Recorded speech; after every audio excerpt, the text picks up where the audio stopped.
আল্লাহ নবী জানিয়ে দিলেন কিয়ামতের দিনে কোরআনকে সুন্দর করে সাজিয়ে দেওয়া হবে।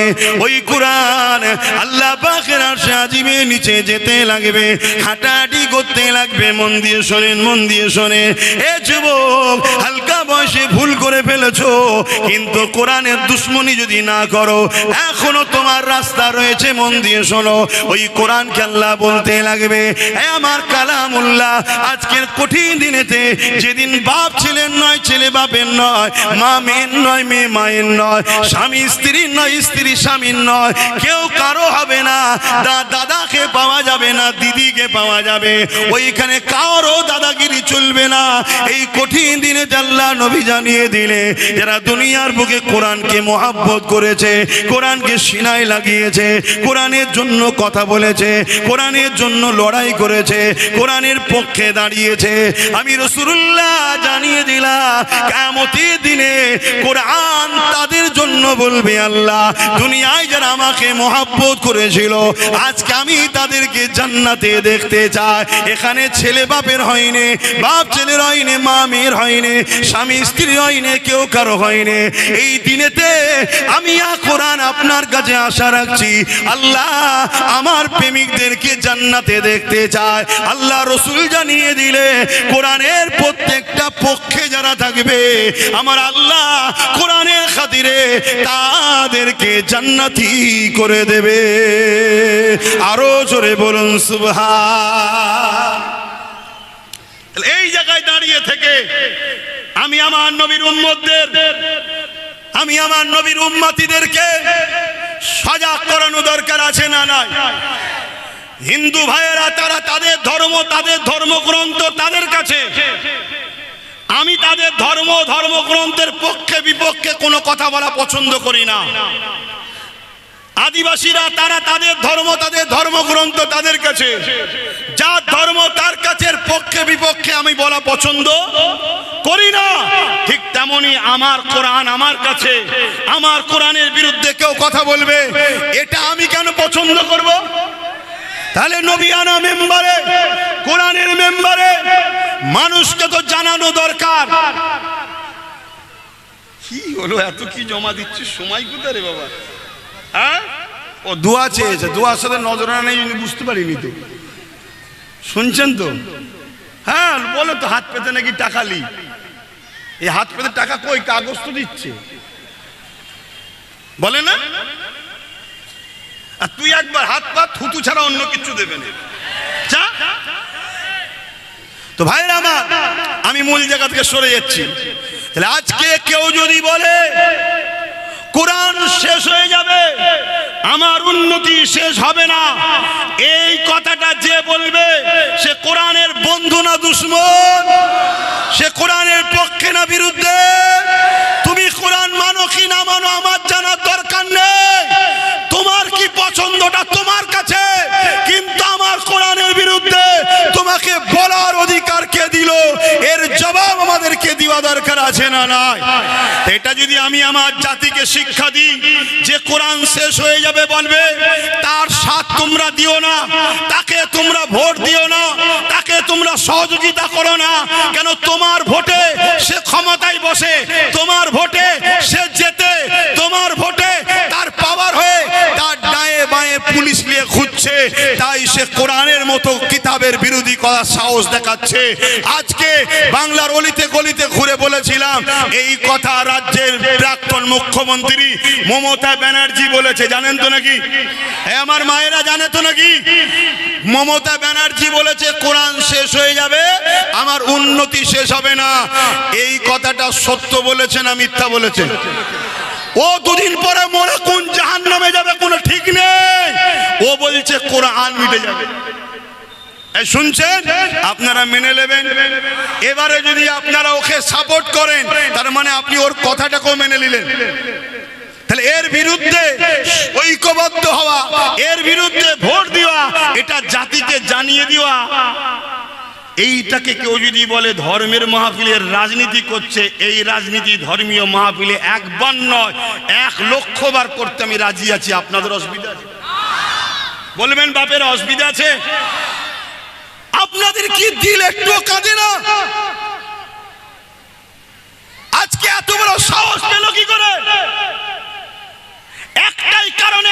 সাহস পাচ্ছে। আমি বাংলার অলিতে গলিতে বলেছি, মমতা ব্যানার্জি যদি মনে করে এই কথা বলা আমার ভুল হয়েছে, তাহলে সে ক্ষমা চেয়ে নিক। ক্ষমা চেয়ে নিলে দ্বিতীয়বার তার বিরুদ্ধে আর বলার প্রয়োজন থাকবে না।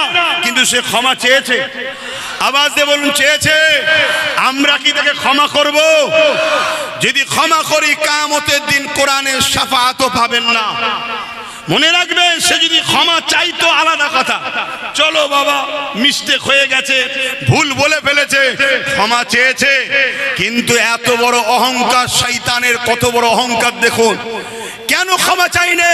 সে তো জানে আমার সাথে কিছু মোল্লা মুফতি বক্তা তো কিনা আছে, আমার গোলাম আছে, এরা এদের কাছে ক্ষমা চাওয়ার প্রয়োজন নেই। আজ যদি আমি আপনাদেরকে জিজ্ঞেস করি, আপনারা কোরআনের পক্ষে না বিপক্ষে, আপনারা আওয়াজ দেবেন পক্ষে, তাই তো নাকি? তো পক্ষে হয়ে কোরআনের বিপক্ষে যে বলবে, তাকে সাপোর্ট করা কি পক্ষপাতিত্বর কাজ হবে? হ্যাঁ, আপনি অন্য ধর্মের মানুষ, আপনি আমার কোরআন মানেন না, এতে আমার কোনো দুঃখ নাই।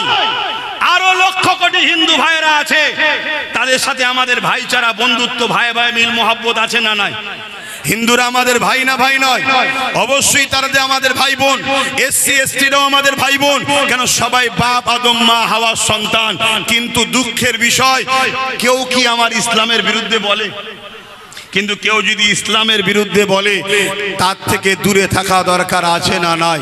তার সামনে যদি আমি কওমকে শিখাই যে খবরদার খবরদার, সামনে ভোট আসছে, যেমন কেন্দ্রে বিজেপি সরকার আমাদের প্রকাশ্য দুশ্মন, আর রাজ্য সরকারও ভেতরে ভেতরে আমাদের দুশ্মন, তাই কোরআন শেষ হয়ে যাবে, আমার উন্নতি শেষ হবে না।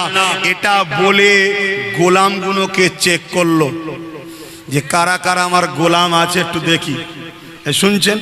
দেখলো কই আন্দোলন তো তেমন হলো না, বুঝে নিল যে আমার গোলাম আছে, অমনি আরএসএস কে খবর পাঠাচ্ছে, দেখেছো আমাকে সরিয়ে কি লাভ?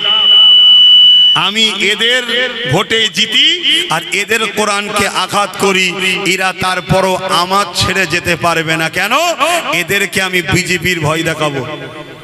ওই যে রসুল বলল, আল্লাহকে ভয় না করে জালিম শাসককে ভয় করবে। আমরা বিজেপিকে ভয় করি, আল্লাহকে না। ভয় দেখাচ্ছেন না? দেখাইনি? আমার কথা বুঝতে পারছেন তো? তাহলে এমন একটা জায়গায় আমরা মুসলমান পড়ে গেছি, ডাঙায় হলো বাঘ আর পুকুরে হলো কুমির। এখন যদি আমাদেরকে বোঝানো হচ্ছে টিএমসি থেকে যদি সরে যাও, তাহলে বিজেপি চলে আসবে। এদিকে টিএমসি আবার কোরআনের দুশ্মন, ও কোরআনের দুশ্মন, কিন্তু ও প্রকাশ্য দুশ্মন বলে ওর সাথে আমরা কেউ যাই না। কিন্তু এ ঘুমটা দিয়ে ভালোবেসে এসেছিল, তাই এর সাথে ছিলাম। কথা বুঝে আসছে? এই কথাগুলো বুঝিয়ে দেওয়াটা কি সমস্যা? যদি বলেন সব ঠিক আছে, এখন কেন বুঝাতে যাচ্ছেন? আরে এখনই তো পরীক্ষার সময়, আর কদিন পরে তো সুইচ টিপবে। তা কোরআনের দুশ্মনের সুইচ টিপে আমার ভাইয়েরা, আমার মায়েরা, আমার বোনেরা কোরআনের দুশ্মন হয়ে জাহান্নামে যাক, এটা কি আমি চাইবো? তাহলে আমার বোঝানো দরকার আছে না নাই? কি গো, মন খারাপ হয়ে যাচ্ছে নাকি? তাহলে হ্যাঁ কি না বলবে তো? তো যাই হোক, সময় তো বড় কম, তাই এতটুকুই বললাম। তার আগে আর একটা কথা জিজ্ঞেস করছি,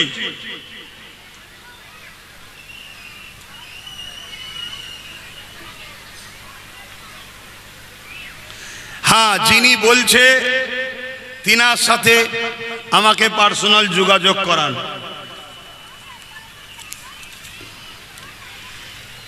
আচ্ছা, কি দিয়ে পড়েন, ধরেন ধরেন ধরেন, শোনেন। আর একটা কথা বলে যাচ্ছে, এই কাগজটা কে দিল? প্রথম কাগজটা ফোন নাম্বার দেউনি কেন? আচ্ছা, আমার সাথে যোগাযোগ করাও। হ্যাঁ, অসুস্থ দোয়া আছে। আর শোনেন, আমি যে কথা বলছি, আল্লাহ রসুলের হাদিস, ঈমান আছে না নাই বুঝবেন কি করে? খুব ভালো করে শোনেন। হযরত ওমর ফারুক রাদিয়াল্লাহু তাআলা একদিন তওরাতের একটা কিতাবের অংশ পড়ছে। তওরাত আসমানি কিতাব তো, আল্লাহর বাণী তো। হযরত ওমর ফারুক পড়ছিল, আল্লাহর নবী দেখার পরে বলছে, ওমর পড়ছো কি? হুজুর তাওরাতের একটা অংশ পড়ছি। আল্লাহর নবী চেহারা লাল হয়ে গেল, হুজুর রেগে গেলেন। রেগে গিয়ে বলছে, তুমি তাওরাতের অংশ পড়ছো? শোনো, মুসা যদি এখন থাকতো, আমি মুহাম্মদ রাসূলের উপরে ঈমান নিয়ে আসতো। জোরে বলুন সুবহানাল্লাহ। তাহলে তাওরাতের অংশ পড়ছে, আর এখানে কোরআন মিটে যাবে বলছে। তুমি যদি তার সাথ দাও, আল্লাহ রসুল কি খুশি হবে? দে আরেকটা কথা বলি, কেউ যদি বলে, একটা কথা মন দিয়ে শোনেন, আল্লাহ রসুল বলছেন সাহাবা হুজুরদের করে ঈমান আছে না নাই বুঝবে কি করে? আচ্ছা আপনাদের জিজ্ঞেস করছি, আপনাদের ঈমান আছে না নাই বুঝবেন কি করে? নিজে কথাটা বোঝা দরকার। আল্লাহর নবী উত্তর দিচ্ছেন, কেউ যদি ভুল করে, কেউ যদি ভুল করে, আর তাকে যদি কেউ ধরিয়ে দেয় যে ভাই তুমি এটা ভুল করছো, আর সে যদি সেই ভুলটাকে ধরাবার পর অনুতপ্ত হয়, অনুশোচন হয় যে হ্যাঁ ভাই ভুল করছি, আল্লাহর নবী বলছে তার মধ্যে গুনাহ আছে, কিন্তু তার মধ্যে এখনো ঈমান আছে। সে গুনাহগার কিন্তু বেঈমান হয়ে যায়নি, ঈমান আছে।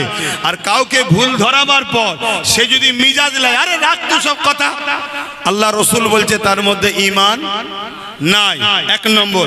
মুসলিম শরীফের একটা হাদিস শোনেন, আল্লাহ নবী বলছে তিনটে বৈশিষ্ট্য, তিনটে লক্ষণ যার মধ্যে আছে তার মধ্যে ঈমান আছে। এই তিনটের মধ্যে কোনো একটা যার মধ্যে নাই, তার মধ্যে ঈমান নাই। মন দিয়ে শুনছেন তো? হ্যাঁ, একটা লোক যদি সারা জীবন গুনাহ করেও মরে, ঈমান যদি থাকে, সে জান্নাতে একদিন না একদিন যাবে। জোরে বলুন সুবহানাল্লাহ। আর যার ঈমান নেই, সে কোনোদিন জান্নাতে যাবে না। তিনটে লক্ষণ, তিনটে বৈশিষ্ট্য কি? নাম্বার 1, অন্যায় দেখলে হাত দিয়ে রুখবে। যদি হাত দিয়ে রুকার বৈশিষ্ট্য না থাকে। নাম্বার 2, কমসে কম অন্যায় দেখার পরে সে মুখ দিয়ে প্রতিবাদ করবে, জানবেন তার মধ্যে ঈমান আছে। যদি মুখ দিয়ে প্রতিবাদ করতে নাও পারে, কমসে কম অন্যায় দেখার পরে অন্তর থেকে ঘৃণা করে দূরে সরে যাবে। যদি এই তিনটের মধ্যে কোনোটা না থাকে, আল্লাহ রসুল বলছেন তার মধ্যে ঈমান, জোরে বলুন, নাই। মুসলিম শরীফের আরেকটা হাদিস শোনেন, আল্লাহ নবী বলছেন কোন মুসলমান যদি জালিমকে, অত্যাচারীকে, জালিম অত্যাচারীকে চিনার পরও তার যদি সাথ দেয় শক্তিশালী করার জন্য, শুনছেন তো? আর 5 মিনিট লোবো, কেন আজানের সময় হয়ে আসছে। মুসলিম শরীফের হাদিস, নবীর হাদিস মানবেন না? মিশকাত শরীফের হাদিস, আল্লাহ নবী বলছেন কোন মুসলমান যদি অন্যায়কারী জালিমকে জানার পরও শক্তিশালী করার জন্য তার সাথ দেয়, ওই মুসলমান ইসলামে থাকবে না। আর যে ইসলামে থাকবে না, তার দাড়ি, তার টুপি, তার নামাজ, তার রোজা, তার হজ কোনো কাজে লাগবে?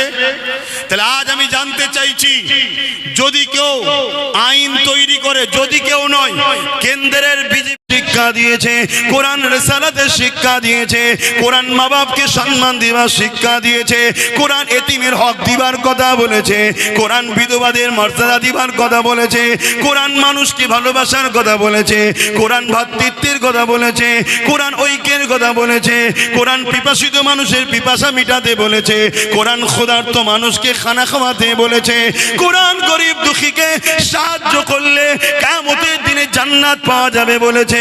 কোরআন কি বলেছে? নিজের মাতৃভূমিকে ভালোবাসার কথা বলেছে। কোরআন কি বলেছে? ইনসাফ, ইনসানিয়াতের কথা বলেছে, প্রেম, ভালোবাসা, ঐক্যের কথা বলেছে। এ যুবকেরা, তরুণেরা, বাপেরা, আজকে দিনে এই কোরআনকে বিশ্ব জুড়ে মিটাবার পরিকল্পনা হচ্ছে না হয়নি? জোরে বলুন, হচ্ছে না হয়নি? আপনারা কোরআনের পক্ষে না কোরআনের বিরুদ্ধে? কারা পক্ষে হাত তুলে সাক্ষী দেন? নারে তাকবীর, নারে তাকবীর। কোরআন শরীফ, কোরআন শরীফ, কোরআন শরীফ। তাহলে কোরআন শরীফ মানে জিন্দাবাদ, জিন্দাবাদ মানে বেঁচে থাক, দীর্ঘ আয়ু হোক, তাই তো নাকি? এর পক্ষে তো নাকি? এই কোরআনের জন্য রসুল মার খেয়েছে।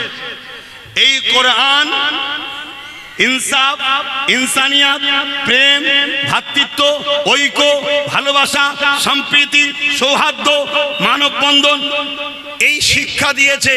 এই কোরআন জুলুম মুক্ত, নেশা মুক্ত, খুন মুক্ত, ধর্ষণ মুক্ত সমাজ গড়ার কথা বলেছে। জোরে বলুন সুবহানাল্লাহ। তাহলে এই কোরআনের বিরুদ্ধে ষড়যন্ত্র বিশ্বজুড়ে চলছে না চলে না? আপনারা কি ষড়যন্ত্রকারীদেরকে সাপোর্ট করবেন না ষড়যন্ত্রকারীদের ষড়যন্ত্রকে ভেঙে চুরমার করবেন? এর জন্য ঐক্যের দরকার আছে না নাই? এই শিক্ষাটা দিয়া কি আব্বাস সিদ্দিকীর ভুল হবে? কিন্তু এই শিক্ষা দিলেও বলবে রাজনীতি করছে। তা চলো তোমার কথাই মেনে নিলাম, আমি করছি, স্বীকার করেছি তো। কিছুদিন আগে বলেছিল আব্বাস সিদ্দিকী পয়সা তুলে খেয়ে ফেলছে। আমি লাস্টে জলসায় গিয়ে লোকের কাছে বলেছি চা খাবো 100 কোটি টাকা দে, পান খাবো, খাবার খাবো দে, দিয়েছে না দেয়নি? আমি তো লোকের কাছে লিচ্ছি রে বাবা, তুই তো বলার কিছু নেই। আর আমি আমার বাপের কাছে লোবো, আমার মায়ের কাছে লোবো, আমার ভাইয়ের কাছে লোবো, আমার বোনের কাছে লোবো, তুই নাক গলাচ্ছিস কেন? তোর এখানে সমস্যা হচ্ছে কেন? ওর বুক ফেটে যাচ্ছে যে আমাকে তো দেয়নি, আমাকে তো দেয়নি, তোকে দেবে কি করে? তুই তো জালিম, তুই তো খনি, তুই তো চরিত্রহীন, তুই তো সমাজ বিরোধী, তুই ইসলাম বিরোধী, তুই কোরআন বিরোধী, তুই রাসূল বিরোধী, তুই মানবতার বিরুদ্ধে, তুই নারীদের বিরুদ্ধে, তুই দেশের বিরুদ্ধে, তুই সংবিধানের বিরুদ্ধে। তোকে কেউ পয়সা দেবে না, তোকে শুকরিয়া আদায় কর যে জুতো ছড়ে নে, তুই ওইটার পাওয়ার উপযুক্ত। শুকরিয়া আদায় কর যে এখনো আল্লাহ তো সেই দিন দেয়নি, তবে আগামীতে সেই দিন তোর আসবে ইনশাআল্লাহ। ভাইরা, নওজওয়ানেরা, কোরআনকে যারা ভালোবাসে তাদের জন্য কি মেসেজ দিয়েছে আল্লাহ, ওই মেসেজটা একটুখানি দিয়ে যায় আপনাদেরকে। শুনছেন তো? এ যুবকেরা যারা কোরআনের বিরুদ্ধে হবে, যারা কোরআনের সঙ্গে গুস্তাখি করবে, যারা কোরআনের সঙ্গে বেয়াদবি করবে, এরা বেঈমান কাফের হয়ে যাবে, এরা জালিমদের অন্তর্ভুক্ত হয়ে যাবে। এদের পা দুটোকে আসমানের জমিনের উপরের দিকে করে দিয়ে, জমিনের দিকে মাথা করে দিয়ে, এমন করে এদেরকে খিসড়ে খিসড়ে টেনে টেনে জাহান্নামে নিয়ে যাবে। আপনারা কি কোরআনের গুস্তাখি করতে চান? কোরআনের সঙ্গে বেয়াদবি করতে চান? কোরআনের সঙ্গে দুশ্মনী করতে চান? দুশ্মনদের ঘরে সহযোগিতা করতে চান? যদি চান, দুনিয়া তো পরীক্ষা জায়গা বাপ। আল্লাহ পাক কিয়ামতের দিনে জমিনের দিকে মাথা করে, পা দুটো উপর দিকে করে টেনে টেনে জাহান্নামে নিয়ে যাবে। এটা কোরআনের দুশ্মনদের জন্যই শাস্তি রয়েছে। আর চলে আসেন, আর কোরআনকে কেউ যদি ভালোবাসে, কোরআনের প্রেমিক হয়, কোরআনের পক্ষে দাঁড়ায়, কোরআনের পক্ষে আওয়াজ তোলে, আমার আল্লাহ তার জন্য কি মর্যাদা রেখেছে এটা শোনে। আমার আম্মা জানেরা, আমার বোনেরা, বাপেরা, ভাইয়েরা, ওই কিয়ামতের দিনে কোরআন আল্লাহ পাক লৌহে মাহফুজে যেটা রেখেছে, ওই কোরআনকে দীর্ঘ 23 বছর ধরে ধারাবাহিকভাবে আমার রাসূলুল্লাহর উপরে আল্লাহ নাজিল করেছে। যে কোরআনকে হেফাজতের দায়িত্ব আল্লাহ পাক খোদ নিজে নিয়েছে। এই দুনিয়া থেকে হাজারবার কোরআনকে মিটাবার চেষ্টা করেছে, কিন্তু কোরআনকে মিটানো সম্ভব না। কেন? কোরআনের হেফাজতে দায়িত্ব স্বয়ং আল্লাহ নিয়েছে। এই যে হাফেজ সাহেব ভাই বসে আছে, ইনার সিনার মধ্যে আল্লাহ কোরআন রেখে দিয়েছে। এখান থেকে মিটাবি কি করে? আর উলামাদের মধ্যে আল্লাহ নাহু সরফের জ্ঞান দিয়ে দিয়েছে। ইনি যদি কোরআন বলে আর উলামারা লিখে দিতে পারবে। এ যুবকেরা, তরুণেরা, পৃথিবীকে চ্যালেঞ্জ দিচ্ছে, আসো না দেখি কোন কিতাব এমন একটা রয়েছে, সব কিতাবগুলোকে লাইব্রেরিতে ভরে তালা মেরে দেওয়া হোক। এবারে চলে আসো, তুমি তোমার কিতাব লিখে লাও, তুমি তোমার লিখে লাও, তুমি তোমার লিখে লাও, আর আমরা কোরআন লিখবো। হাফেজ পড়বে, উলামা লিখবে। লিখার পরে তোমার যে নুসখা, ওই কোরআনে তোমার যে কিতাব ওই লাইব্রেরির মধ্যে রয়েছে, ওটাকে বার করে মিলানো হবে। একমাত্র কোরআন ছাড়া দ্বিতীয় কোনো কিতাবকে আর লিখতে পারবে না। আরো জোরে বলুন সুবহান। কোরআন ছাড়া কোনো কিতাব কেউ মুখস্থ করতে পারে না। একমাত্র কিতাব কোরআন, যা যে জবর নুক্তা পেশ হরফ একদম আল্লাহ হাফেজদের সিনার মধ্যে রেখে দিয়েছে। বলুন সুবহানাল্লাহ। সেই কোরআনকে মিটাবার ষড়যন্ত্র যুগে যুগে হচ্ছে না হয়নি? যারা ষড়যন্ত্র করছে, এই ষড়যন্ত্রকারীদের ষড়যন্ত্রকে ভেঙে চুরমার করে দিবার দরকার আছে না? এখানে আলেমদের ভূমিকা থাকা দরকার আছে না? না। কিন্তু আজকের কোন আলেম যদি কোরআনের বিরোধীকারীদের সাথ দেয়, কোন আলেম যদি কোরআনকে মিটে যাবে যারা বলে তাদের সঙ্গে সাথ দেয়, জানতে হবে ও উলামা খায়রুল উলামা নয়, শাররুল উলামা, বুরাই খারাপ উলামা, যারা প্রথমে জাহান্নামে যাবে। কথা শুনছেন? হাদিস পাকে আছে উলামা দুই ধরনের, একটা খায়রুল, একটা শাররুল। খায়রুল উলামা বেহিসাব জান্নাতে যাবে, এবং তার সাথীদের সাথে যারা দুনিয়ায় সম্পর্ক রেখেছিল ওই উলামাদের সাথে তারাও জান্নাতে যাবে। জোরে বলুন সুবহানাল্লাহ। আর একটা হলো খারাপ উলামা, যারা প্রথমে জাহান্নামে যাবে, ওর সাথীরা ওর পিছু পিছু যাবে। ভাবছেন এ দুনিয়া পরীক্ষার জায়গায়? আপনাকে আমি বলবো না মসজিদে ঢুকে বসে থাকেন। যেমন মসজিদে যেতে হবে নামাজ পড়ার জন্য, কারবার ব্যবসা বাণিজ্য করতে হবে, সব কিছুই করতে হবে। আপনাকে সমাজকে দেখতে হবে, সংসার দেখতে হবে, বিবাহ করতে হবে, সন্তান হবে তাদেরকেও দেখতে হবে, বিজনেস করতে হবে, সব কিছুই করতে হবে।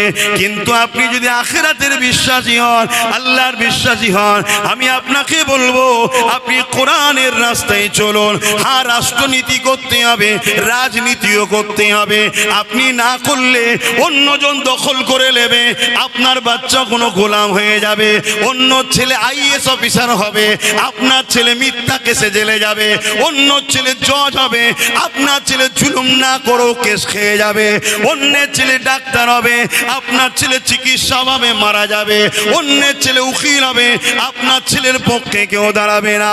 তাই যেমন আপনাকে এই দুনিয়ায় ডাক্তারও দরকার, উকিল দরকার, ডিএম বিডিও সব দরকার, এর জন্য আপনাকে নামাজও দরকার, রোজাও দরকার, হজও দরকার, ব্যবসা বাণিজ্য দরকার, তেমন আপনাকে দুনিয়ার বুকে রাষ্ট্রনীতি রাজনীতিরও দরকার আছে। না হয় অন্যজন ফিসারিটি নিয়ে নেবে, আপনি সুযোগ পাবেন না। এ যুবকেরা, তরুণেরা, বাপেরা, কিন্তু রাজনীতি করা হারাম, রাজনীতি করা হালাল। ওই রাজনীতি করা হারাম যে রাজনীতি করে মানুষকে লুটা হবে, যে রাজনীতি করে মানুষকে ক্ষতি করা হবে, যে রাজনীতি করে দেশের ক্ষতি করা হবে, যে রাজনীতি আপনাকে আপনার ইসলামের বিরুদ্ধে নিয়ে যাবে, ওই রাজনীতি করা আপনার জন্য হালাল নয়, হারাম। এই শিক্ষা দেবো না, কিন্তু বলবে হুজুর রাজনীতি করছে, তাহলে কি হবে? তাহলে কি বন্ধ করে দেবো? না, বলতে তো হবে। কেউ না শুনুক, আমার ভালোবাসার বাপগুলো তো শুনবে, কেউ না শুনুক আমার মা গুলো তো শুনবে, কেউ না শুনুক আমার বাপ ভাই তো শুনবে। তাহলে কোরআনকে যারা প্রেম করে ভালোবাসে তাদের কি লাভ হবে একটু শোনা দরকার আছে না? নাই।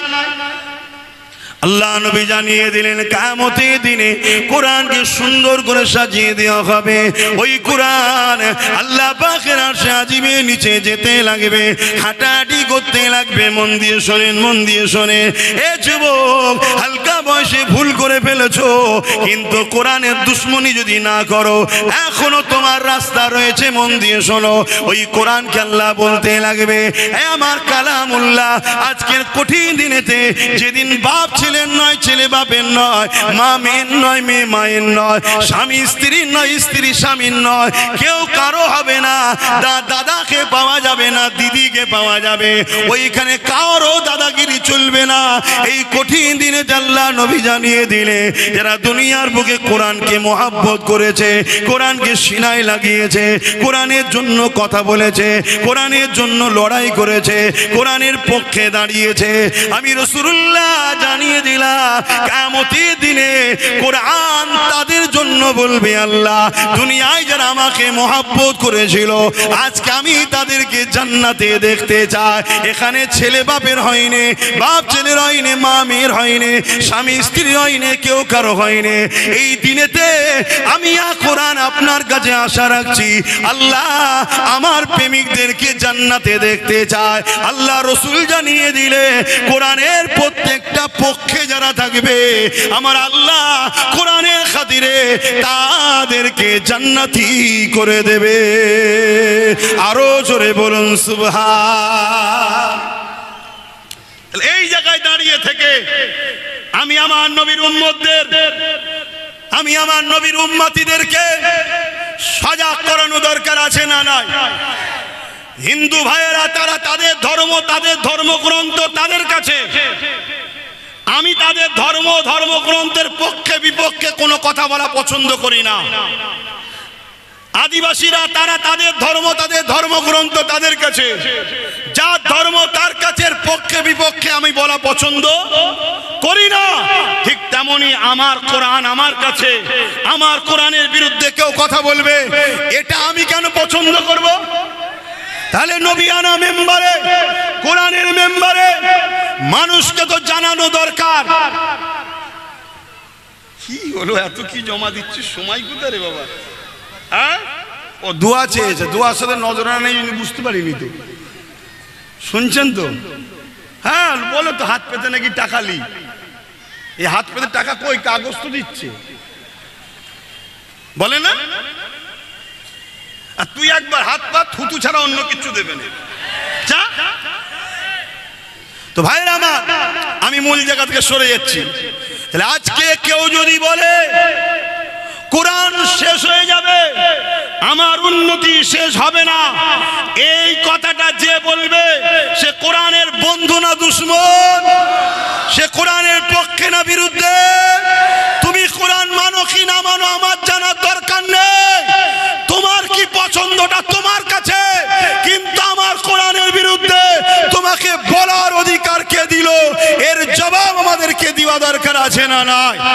এটা যদি আমি আমার জাতিকে শিক্ষা দিই যে কোরআন শেষ হয়ে যাবে বলবে, তার সাথ তোমরা দিও না, তাকে তোমরা ভোট দিও না, তাকে তোমরা সহযোগিতা করো না, কেন তোমার ভোটে সে ক্ষমতায় বসে, তোমার ভোটে সে জেতে, তোমার ভোটে তার পাওয়ার হয়ে তার ডায়ে বায়ে পুলিশ নিয়ে ঘুরছে, তাই সে কোরআনের মতো কিতাবের বিরোধী করার সাহস দেখাচ্ছে।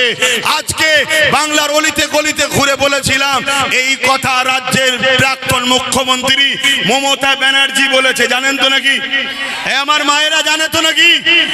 মমতা ব্যানার্জি বলেছে কোরআন শেষ হয়ে যাবে, আমার উন্নতি শেষ হবে না।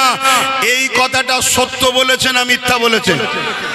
ও দুদিন পরে মরে কোন জাহান্নামে যাবে কোনো ঠিক নেই, ও বলছে কোরআন মিটে যাবে।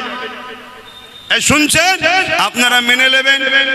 এবারে যদি আপনারা ওকে সাপোর্ট করেন, তার মানে আপনি ওর কথাটাকেও মেনে নিলেন। তাহলে এর বিরুদ্ধে ঐক্যবদ্ধ হওয়া, এর বিরুদ্ধে ভোট দেওয়া, এটা জাতিকে জানিয়ে দেওয়া। এইটাকে কেউ যদি বলে ধর্মের মাহফিলের রাজনীতি করছে, এই রাজনীতি ধর্মীয় মাহফিলে একবার নয় 1,00,000 বার করতে আমি রাজি আছি। আপনাদের অসুবিধা আছে? বলবেন বাপের অসুবিধা আছে? আপনাদের কি দিল একটু কাঁদে না? আজকে এত বড় সাহস পেল কি করে? একটাই কারণে এত বড় সাহস পাচ্ছে। আমি বাংলার অলিতে গলিতে বলেছি, মমতা ব্যানার্জি যদি মনে করে এই কথা বলা আমার ভুল হয়েছে, তাহলে সে ক্ষমা চেয়ে নিক। ক্ষমা চেয়ে নিলে দ্বিতীয়বার তার বিরুদ্ধে আর বলার প্রয়োজন থাকবে না। কিন্তু সে ক্ষমা চেয়েছে, আওয়াজ দিয়ে বলুন চেয়েছে। আমরা কি তাকে ক্ষমা করব? যদি ক্ষমা করি কিয়ামতের দিন কোরআনের শাফাআতও পাবেন না। মনে রাখবেন, সে যদি ক্ষমা চাইতো আলাদা কথা, চলো বাবা মিস্টেক হয়ে গেছে, ভুল বলে ফেলেছে, ক্ষমা চেয়েছে। কিন্তু এত বড় অহংকার, শয়তানের কত বড় অহংকার দেখুন। কেন ক্ষমা চাইনে? সে তো জানে আমার সাথে কিছু মোল্লা মুফতি বক্তা তো কিনা আছে, আমার গোলাম আছে, এরা, এদের কাছে ক্ষমা চাওয়ার প্রয়োজন নেই। আজ যদি আমি আপনাদেরকে জিজ্ঞেস করি আপনারা কোরআনের পক্ষে না বিপক্ষে, আপনারা আওয়াজ দেবেন পক্ষে, তাই তো নাকি? তা পক্ষে হয়ে কোরআনের বিপক্ষে যে বলবে তাকে সাপোর্ট করা কি পক্ষপাতিত্বর কাজ হবে? হ্যাঁ, আপনি অন্য ধর্মের মানুষ, আপনি আমার কোরআন মানেন না, এতে আমার কোনো দুঃখ নাই। আরো লক্ষ কোটি হিন্দু ভাইরা আছে, তাদের সাথে আমাদের ভাইচারা, বন্ধুত্ব, ভাই ভাই মিল মহব্বত আছে না নাই? হিন্দুরা আমাদের ভাই না ভাই নয়? অবশ্যই তারা যে আমাদের ভাই বোন। এসসি এসটিরাও আমাদের ভাই বোন। কেন? সবাই বাপ আদম মা হাওয়ার সন্তান। কিন্তু দুঃখের বিষয়, কেউ কি আমার ইসলামের বিরুদ্ধে বলে? কিন্তু কেউ যদি ইসলামের বিরুদ্ধে বলে, তার থেকে দূরে থাকা দরকার আছে না নাই? তার সামনে যদি আমি কমকে শিখাই যে খবরদার খবরদার, সামনে ভোট আসছে, যেমন কেন্দ্রে বিজেপি সরকার আমাদের প্রকাশ্য দুশমন, আর রাজ্য সরকারও ভেতরে ভেতরে